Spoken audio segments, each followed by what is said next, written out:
How to fix the server stumbled 0x801901F7 error in Windows Store on Windows. 1. Restart your PC.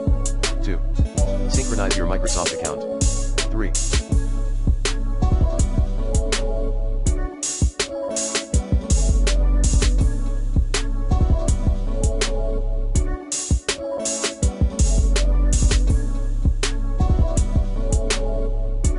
Make Microsoft account sign-in assistant service run manually.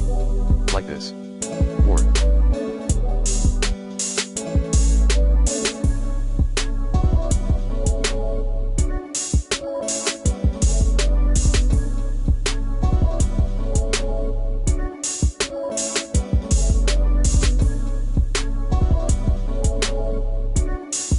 Reset Windows Store cache via wsreset.exe. 5.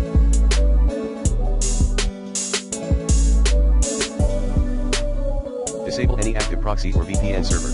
6. Delete Windows Store database files, datastore.edb, @c:\windows\soft pwa redistribution /datastore/. 7. Run Windows Update.